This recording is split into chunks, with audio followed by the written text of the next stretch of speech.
Hi, everyone, and welcome to Documenting Trauma Through Comics, our webinar workshop this afternoon. So very pleased that you found time to join us here today. And I see on our list we have some friendly faces that we've seen before, and also some new faces joining us, and we really appreciate that. And it's neat that our efforts aren't limited to Riverside County, that we are able to share with you in other parts of the state. And I see that we have some people coming in from Nevada today as well. Anyway, my name is Louisa Higgins. I'm the Arts Administrator for Riverside County Office of Education. So I oversee art, music, dance, theater, and media arts. And I also have a wide interest in the way that arts can work for us as a vehicle towards other things that we're working towards as educators, as a tool or as a vehicle. And one caveat as we begin today: this is one person's perspective as a teacher and as an educator. It's not meant formally to be arts as therapy or art psychotherapy, which are their own iteration. But I think you'll see as we go along, the subject matter is fairly serious, but you're going to find out, or you're going to figure out ways that you conceivably use this in your own teaching practice. So that is definitely my goal here today, to look at what's presented and figure out, how can I use this in what I'm doing? So just a little bit about me. As I mentioned, I'm an arts administrator. I'm a practicing artist and poet from way back. I also have one of my undergraduate degrees is in social studies.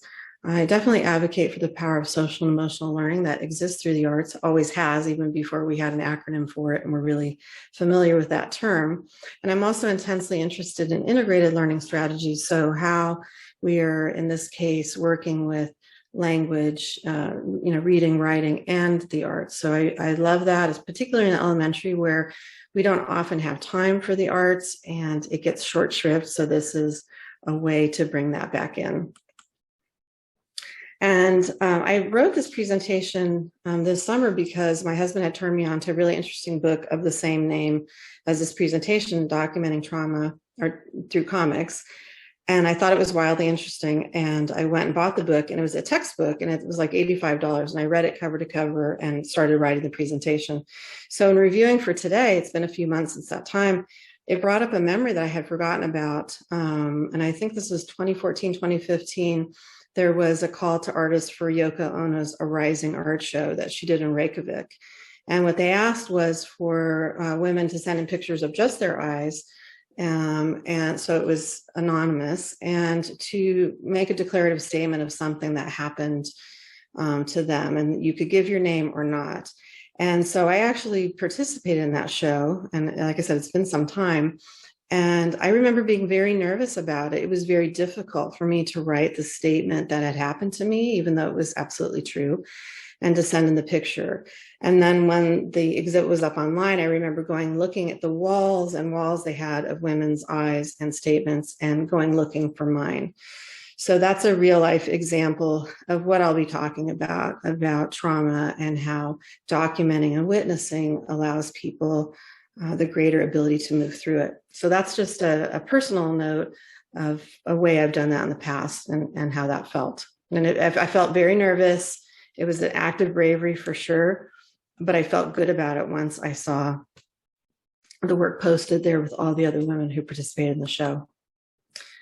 And I think this concept, I remember watching a documentary, I want to say it's Elaine Stritch, she's a comedian, and she's passed away, but she said, "Oh, everyone has their bag of rocks." And I thought that was kind of an interesting way to put it. It was her kind of tossing it off the cuff remark, but just basically that idea that everyone in life has their troubles. We don't always see them and are aware of what they are, but no matter who you are, there's something that you're grappling with. And there's some sort of trauma you experienced at one time or another that needs to be acknowledged, processed, and dealt with, and it doesn't just go away.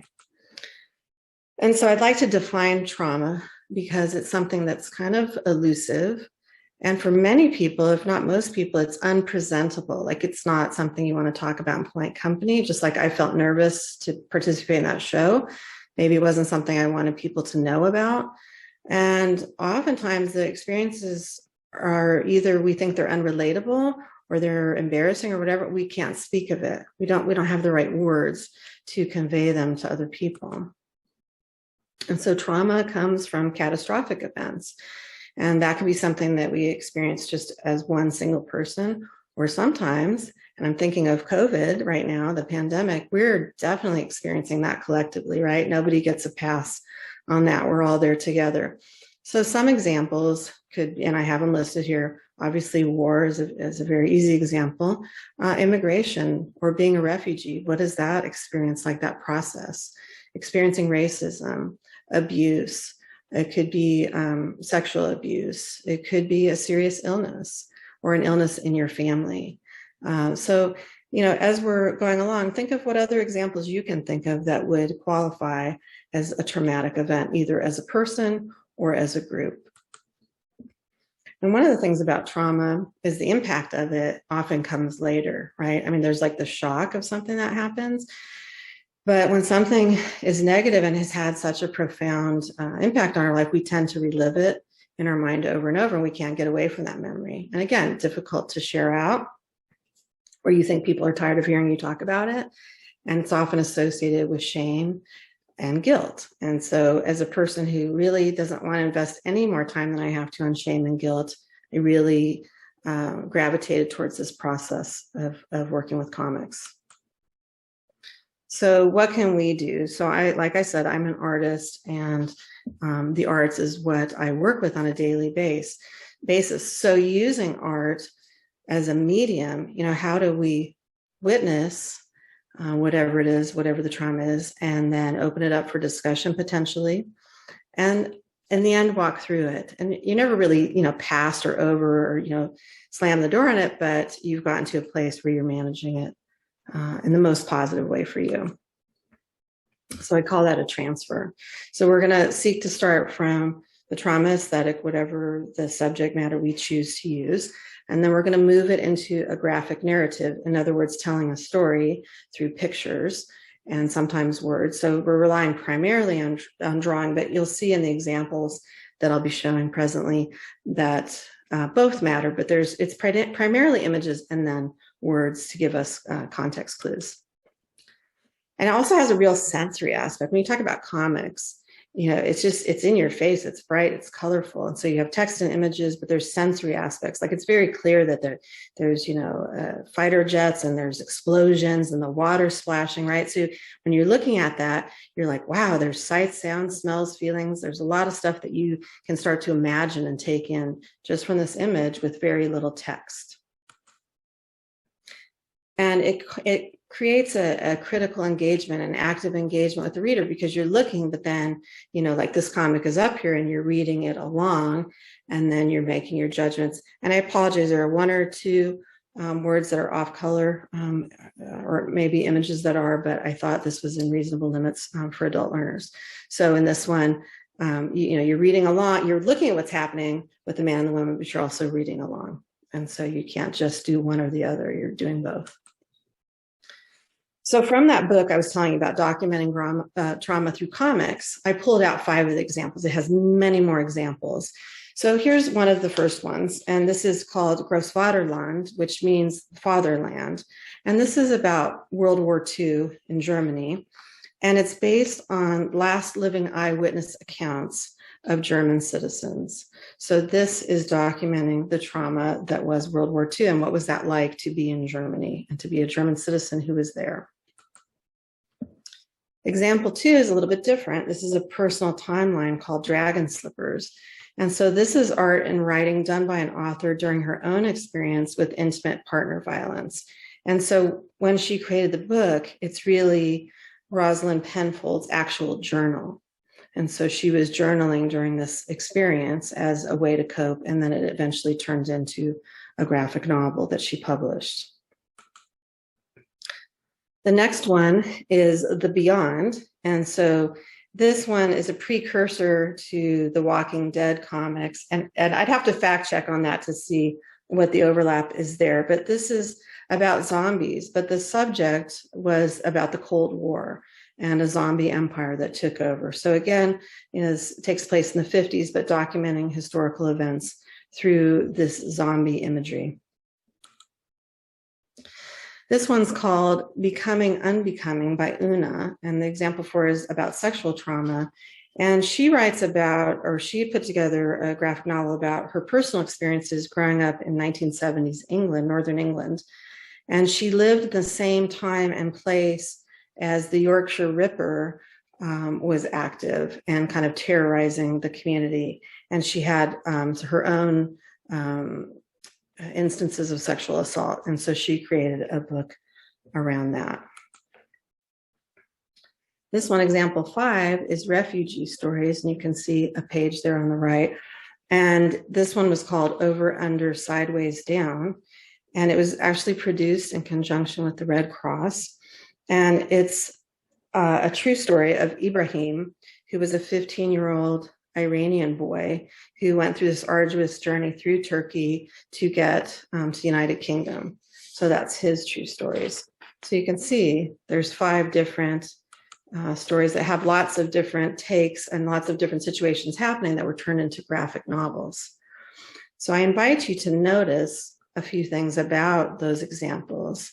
So, as you're looking at them, even though they're just comics, they're not photographs, did you have a strong reaction or feeling to any of them? Was the one that I showed enough for you to get a sense of the subject? So I showed like just one image from each of them. And then finally, did you find yourself processing some of the meaning from the images and some from the text? And by the way, I will make these slides available at the end if it seems like I'm moving quickly, because I definitely keep to an hour, but you'll have these available to review later. So then what does this look like in your classroom? Because I know we have a very diverse group here of different grades and subjects and locations. So, how do you turn this into something that you can use, this idea? And so here are the basic steps. And the first would be to select an objective, like what are we going to be showing in our comic? And also perhaps spending a bit of time around teaching art or drawing as a technique. And so that's another class really, but just basic line drawing. So this isn't really about the art and how fabulous the art is. It's just really about, can you draw the things you need to draw to convey the message you're trying to do? And so once you've selected what you want to draw or show, and you've taught a little bit of art background, the next step would be brainstorming and summarizing the story. So am I going to do 2 panels, 3 panels, 4, and so on? And then what would go into each of those panels? And it's very similar to storyboarding, which is how films are made, where we set the scene for each particular shot. And then you go to sketching and refining, and then finally do final panels. So this, as a project, it could be done in a classroom over a week or over 2 weeks, where you're doing each of the steps sequentially. And then finally, depending on what the subject matter is and the comfort level of the students, presentation and feedback. So when I was putting this presentation together, and as I told you, I was very excited about it, I went and asked 3 friends of mine, artists of different backgrounds, would you make me a comic just for this presentation, just for the sake of showing this in action? And so the first person I asked was my friend Karen Riley, and she's an artist. She's also the executive director of the Scrap Gallery and a frequent collaborator. And she feels extremely passionate about the environment, and she's an environmental activist. So here, I'd like to show you her comic. So just take a moment, please, and look at that, read through it.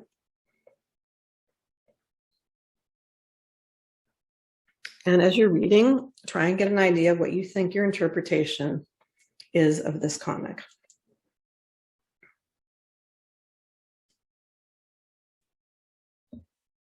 I believe Karen is here with us today.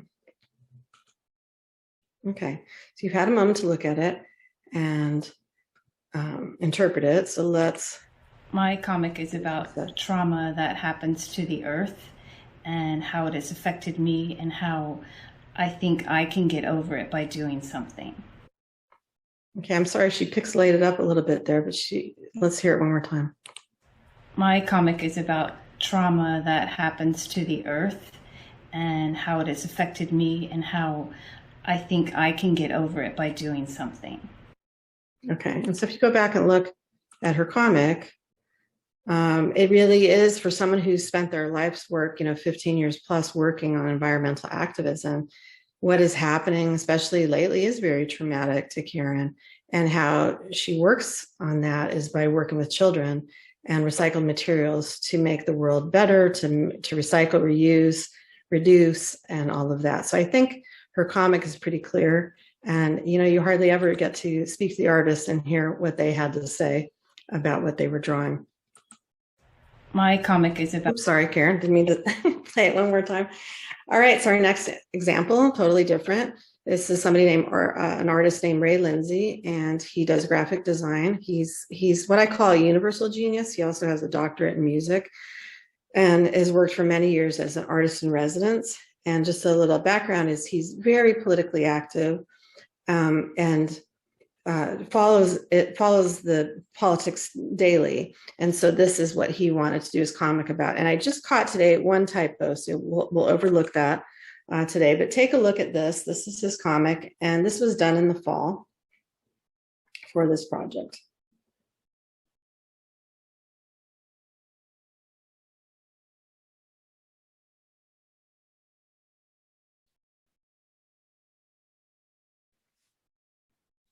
Okay, so that is Ray's point of view.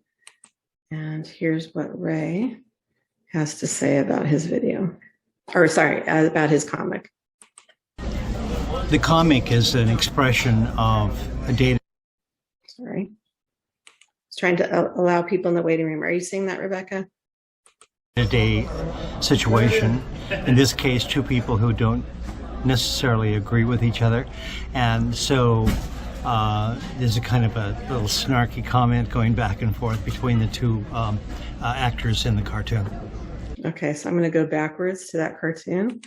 And so he said it's two people who don't necessarily agree with him. So I presume he means the president and the governor, and it's meant to be sarcastic and joking and so forth. So for him, expressing his political angst and trauma, he tries to keep it light and use humor. So we'll play that one more time. The comic is an expression of a day-to-day situation.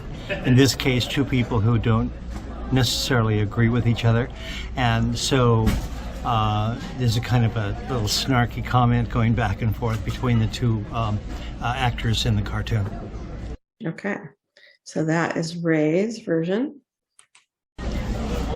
And then the last one is from a young person named Sophia Castrodale. So she's also an artist and an animal scientist. She works at UC Davis. She has an Etsy store where she does paintings of animals called Art for You.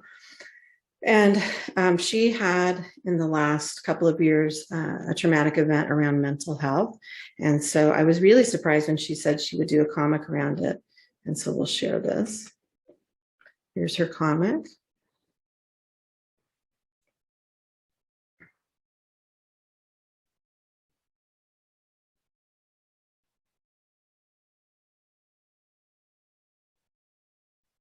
And then let's see what Sophia has to say about her comic. My comic is about trauma related to mental health and how one can overcome it through the help of others and the strength of oneself. Okay, so let's go back, take a look at her comic one more time as we process that.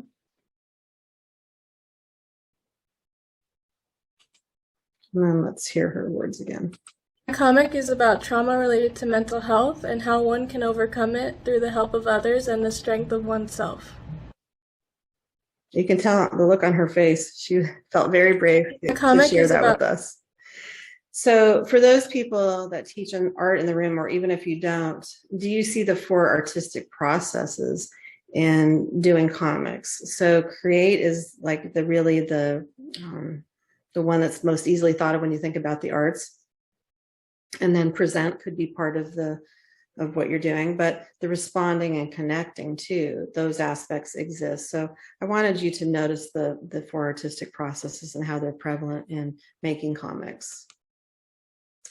And also, how does this engage SEL? When I was looking at this wheel earlier, I was thinking, with the exception of maybe the one in yellow, making good decisions, I really see it in understanding and managing feelings, relating to others, dealing with conflict and challenges, and improving our community. So I really think it has a strong SEL component. And then think about what this could mean for your second language students. So if you are predominantly dealing with images, you don't have to be fluent yet to go ahead and draw something that's happened to you. And it's much more meaningful to get up and write and speak about art that you made and that is part of your life.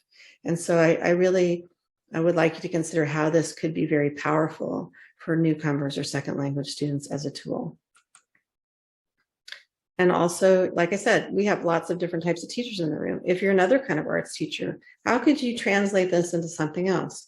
In music, could you sing a short part of a song or have a dance sequence or a theater monologue or a short film? Like, how could you translate this into this very short segment that's mostly visual? How could we do that?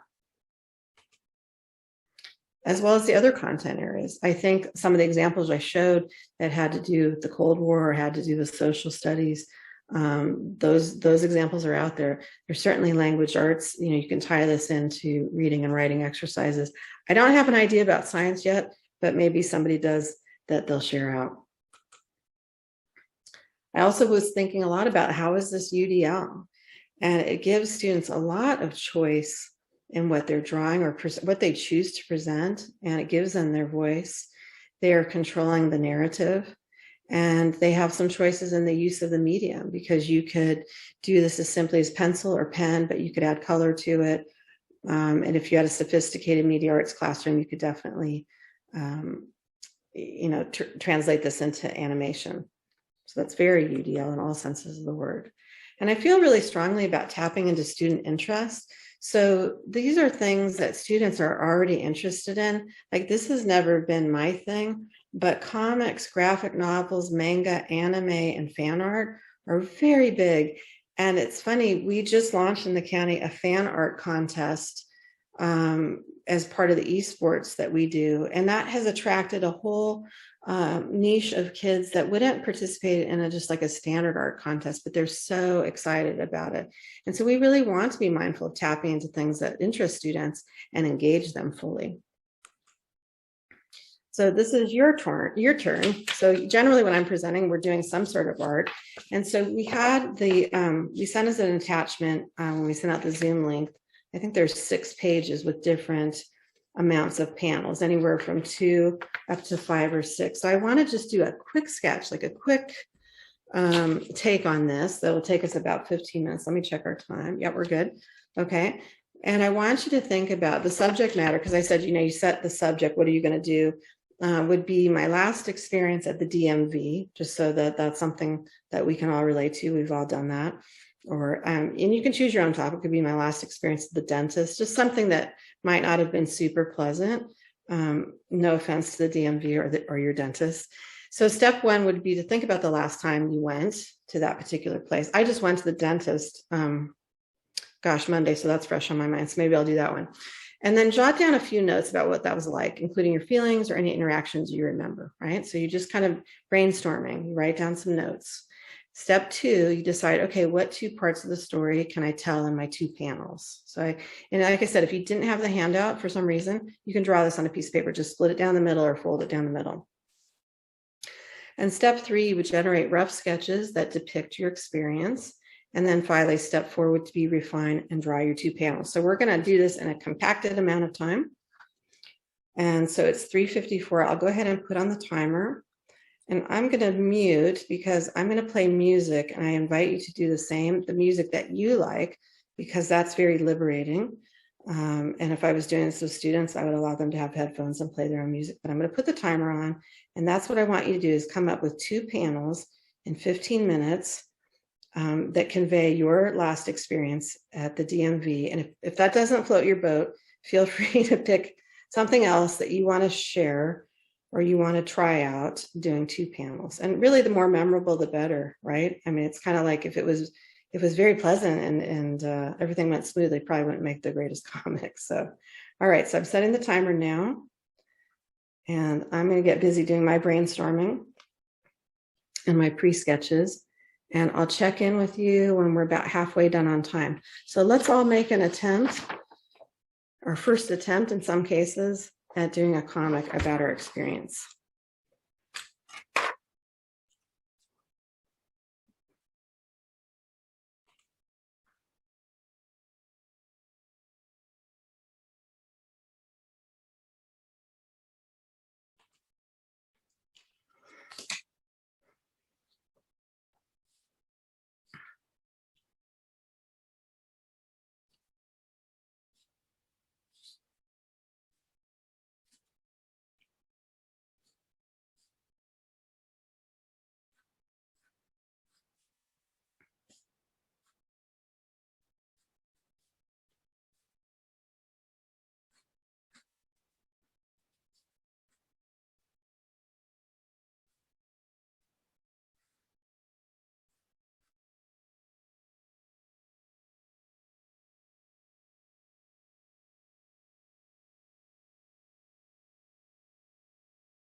We're about halfway through on our time.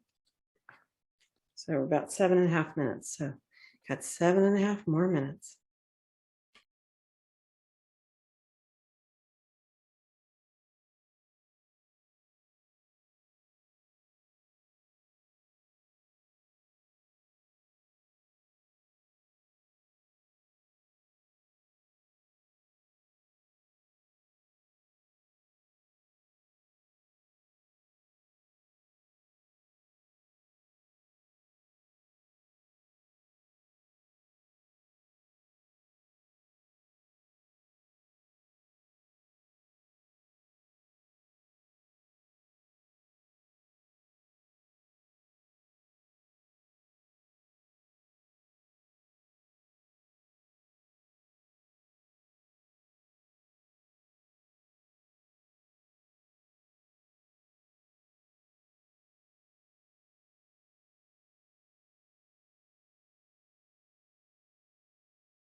Okay, about 2.5 more minutes.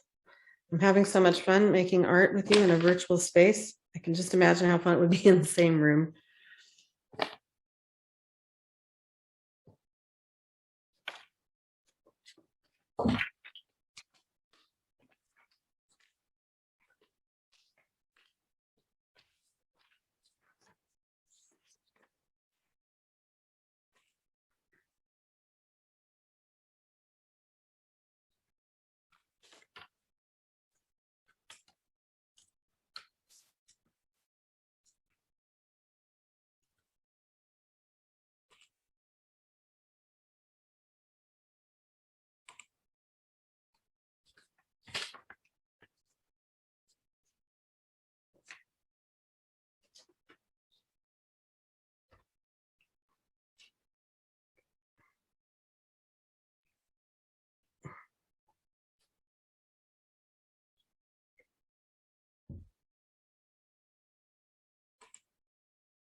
Okay, one more minute. No pressure.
Okay, so that's my timer, and it actually went really fast for me. And somehow I had the idea of doing a dentist when I was first conceiving of this, or a DMV, but then I went to the dentist, and so I did my drawing, and it's hard to see, but on the left, I'm laying back, I'm an angel, I have a halo, and the dentist says to me, just raise your left hand if this hurts, okay? And in the second picture, I've turned into a demon, I've punched him in the face, and he says, ugh, and his glasses are flying off, because that's how I felt. I didn't actually do it, but that was, and I was thinking about how it's not really about, is the art so magnificent? It's just about, are we able to have the power to convey it, and how much fun this would be with color or like funky lettering, right? Like the POW and the, how you're doing that piece. And even with the examples I showed, those are people who are professionally artists, but not professionally doing comics, and they were able to come up with something really fun. So this is really my favorite time, anytime we do art making together in whatever medium and for whatever purpose, is to share out what you might have done. And I can't see everybody, so if you'd like to unmute yourself, and I can stop share for a second, you do that. And so if you have something that you like to share, so it looks like Ms. Stewart, I can kind of see, maybe you can walk us through it, because it's a little hard to see. I could see something's there. It is probably kind of hard because it's pencil. Basically, it's a computer terminal. I struggle with technology, which is why I was late today. Okay. Hello. For some reason, my internet wasn't working for about 10 minutes. So I'm on my little Zoom. I figured out how to get onto my Zoom call on my phone. So anyway, there's a monitor sitting here, and it says, I'm easy. I'm not going to eat you up. And then in the next frame, the computer is eating her. Oh my gosh. Yeah, that's great. Well done. Thanks for sharing. Thanks. So we're on speaker view. So if you unmute yourself and start talking, it will kick over to your Can I show mine? Sure. Nancy, thank you. Don't laugh. I'm an art teacher, but I'm a terrible drawer. It's not about the art, and this looks like you did a great job. Okay, so walk us through it. So the first one here shows how I felt when my back went out last week on Sunday. Mm-hmm. And I put up with it and put up with it for days and days and days. And finally, like Thursday, I was just, and it was the kind of back that goes out that you can't take a deep breath until it just like stabs every time. So I went to the chiropractor, I pulled up and I was like, okay, I'm just going to do it. I'm just going to go in. And I pulled in and I went into the, with my mask on into the office, and none of the chiropractor nor any of the people that work there or the customers had masks on. And I just looked at them and I was like, this is a medical office. Oh my God. And I had to make that decision about whether it was worth getting COVID potentially To fix your back. to stop this pain. And I was just so surprised and so shocked. And so I thought, and I turned around and left, and I thought to make, at the bottom, it says, they were saying, you know, we don't like to wear masks. And it says at the bottom, it's me realizing that you get a free case of COVID with every visit. Very clever. Incentive. And it just was, it helped, this process helped me to alleviate that frustration that I feel. Yeah, I'm sure you were good and mad when you came home. So you could Yeah. draw it out, right? Yeah. Yeah. Nice. This is fun. Thank you. Thanks for sharing, Nancy. Who else would like to share? I Okay, have a quick one. Oh yeah, go ahead. we got time. Erica, you're on screen. Why don't you go first? Okay. This is my long unorganized line that I remember standing in at the DMV. I haven't been there in a while because I do everything online That looks about right. if I can. But Mhm. it's diverse. Like you always see interesting, wonderful people of all colors and shapes and sizes. And it's always interesting going to the DMV, but it's very tiring. So you finally get up to the DMV door and then it says take a number Uh-oh. just to make you more crazy. And then my next panel is it's at nighttime and it says, I made it. I'm so tired. And it's just a tired face. So it's not very detailed, but that's how I would feel. Yeah, exactly. And I like how Erica used stick figures, right? And people always joke, like, I'm not an artist, I do stick figures. Can we still see what she was doing and what she was talking about? Absolutely, right? So this is not age restrictive. You could have younger children doing it, older. I work with elementary too. Yeah. Yeah, exactly. So elementary would do it in a whole different way than the high school students. Awesome. Thank you. Who'd like to go next? Okay, so mine is my last visit to the DMV, and after COVID, I went to the bank to realize that because I do everything online and I wasn't really going in the bank, that my driver license was expired for 6 months. Oh dear. So the teller is like, "Do you have a valid ID?" I'm like, "What? We're talking about? It was expired since March, and that was September." So next day, I'm like, I better get this straight. So I run to the DMV. While I'm waiting there, somewhere there, I'm like, okay, I think I have other requirements for the real ID. I don't want to be here next time. So soon. So I left. The people was really nice. They told me what I needed. I was like, I think I can find that. So I got in my car while waiting. It was G4. So I took off, got to the house, got what I needed, went back.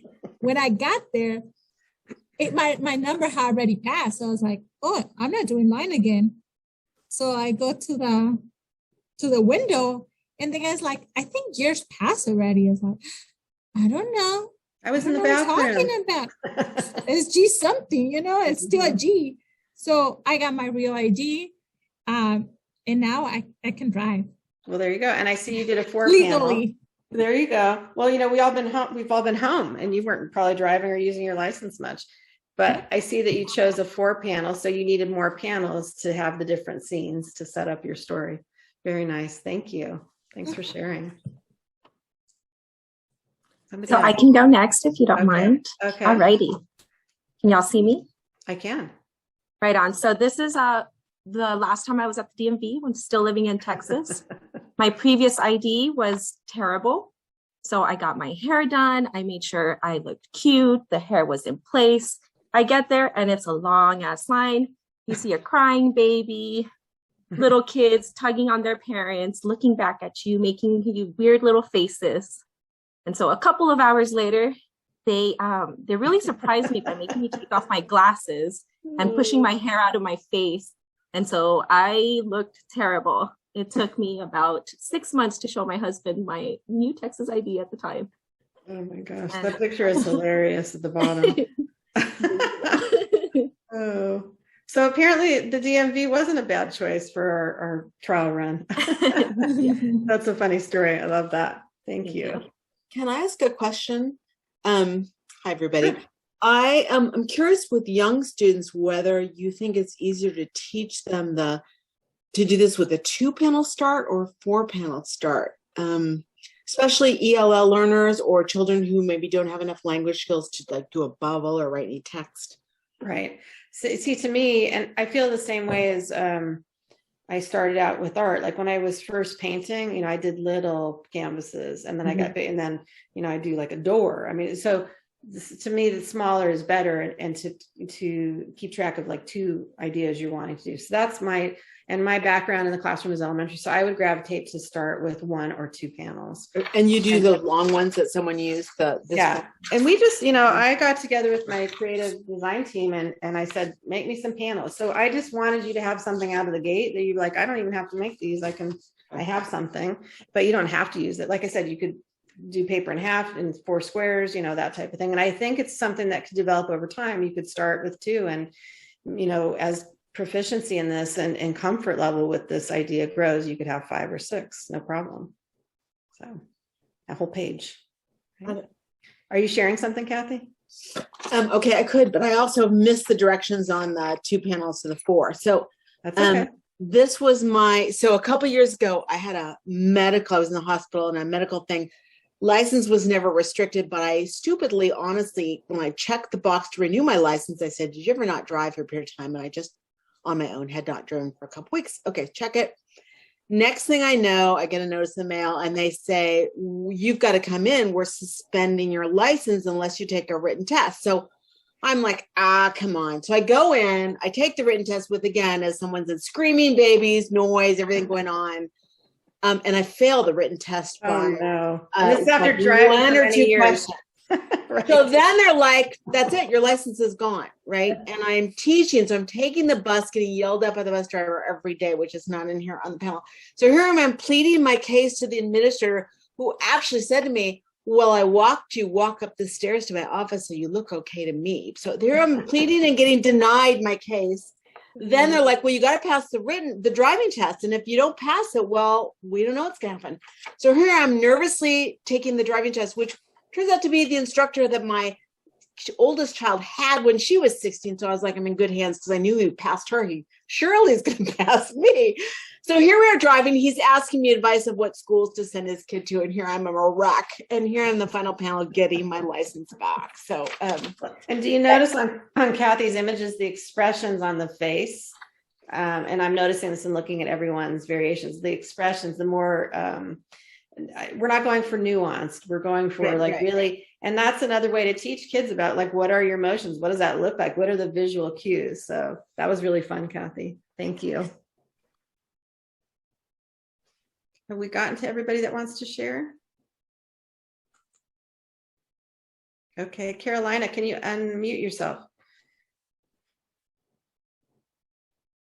So I went to the DMV and I wanted to get a real ID, and I had my documents and everything I needed, but my documents showed that I had 2 documents with different cities listed.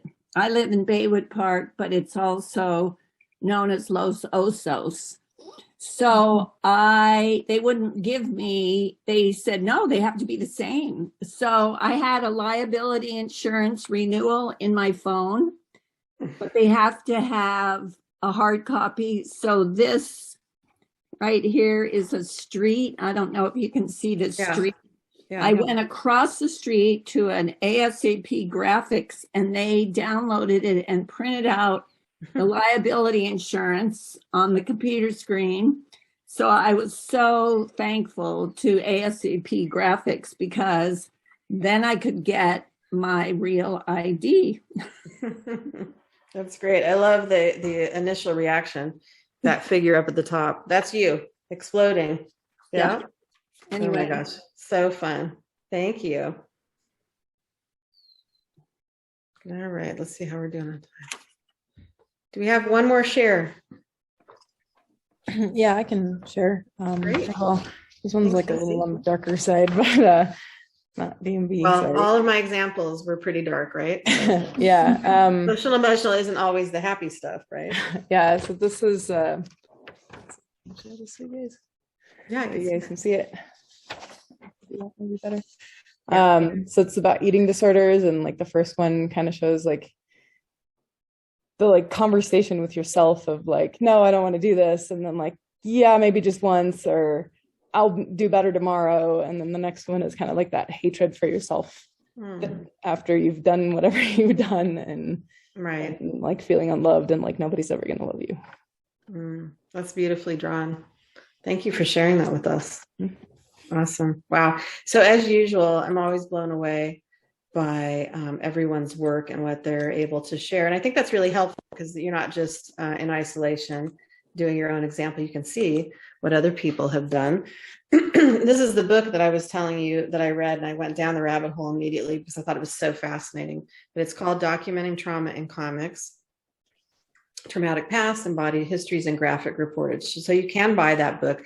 Like I said, it was terribly expensive, but I was just highlighting and underlining like crazy, and just gave me that idea as an artist, like how can we use the arts in that documenting process and then being able to talk about it and move past it. And I think now more than ever, we've had so much trauma, and it's just, we need an outlet. We need a way to cope with that. And then just one last thing, this just came up in the news recently. You might have heard of this. It's a very famous graphic novel called Mouse, done by Art Spiegelman. It's the only graphic novel to ever win the Pulitzer Prize. And it was recently banned by a school board in Texas. Texas, Tennessee. And I can't remember, where's my note about this story? It was serialized. So they brought it out a little at a time, then they published it as a book. And in it, the Nazis are cats and the Jews are mice.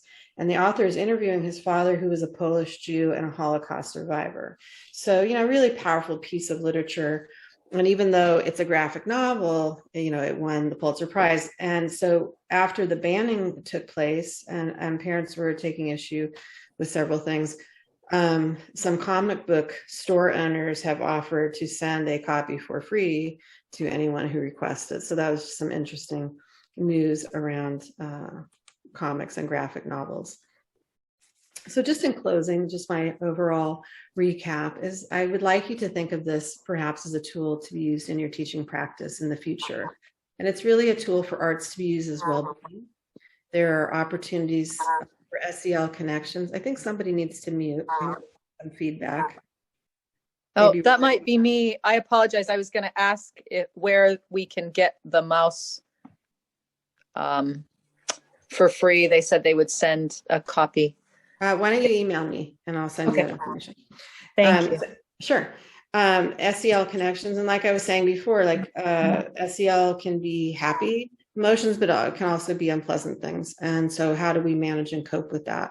How can I use it personally as a teaching tool? We all have different classrooms and different situations and different ages of students. So how can you adapt it? I have the highest faith in teachers' adaptability of a given concept. So I challenge you and I invite you to think about how this might work for you and how can it suit what you teach. And that is the end of my presentation. So I'll take it off of share and I'll hang out for a few minutes. And if you have questions, now's a great time. Please, Rebecca will send out a survey, and if you have time to spend a few minutes giving us feedback, we appreciate that.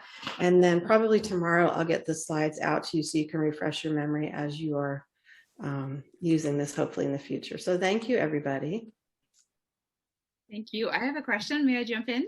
Sure. Go ahead, Nancy. Thank you. I'm teaching middle school students 3 times a week. The idea of using collage to process their emotions and the traumas and all the things that they're dealing with, that we're all dealing with, but they're dealing with in addition to their other teenage angst. I was going to say, in addition to middle school, period. I know. And this is really cool because I feel like this, we can actually use collage, the concept of collage, in addition to this, that where it actually they could draw as well as use, then cut out what they've drawn and use it in the collage along with text and other imagery. Sure. So Yeah. I'm really jazzed. So this is good. And I forgot to say this before people start jumping off, but if you do this and you have examples, please send them in. And I already have a dedicated webpage for this, so you won't lose it. We'll put the video up once I've closed captioned it, and the handouts are there, so you can go find it. But I would love to put up some student examples if you have something that you want to share. I love that because it's not like I just sent it out into the black hole of space. I like to see it in practice. It's so delightful. Nice to get feedback. Yeah, it is. Thank you. Thanks, Nancy. And I see Karen Riley's on the call. She was one of the brave artists that did a piece, and she's the queen of collage, I might add. Oh. She's world-class collager. Yep. So was that embarrassing, Karen, or did you enjoy sitting in on that? Not at all. I loved it. Oh, Yeah, okay. great. Well, thanks for sharing a comic with us. Anybody else have comments or questions before we go?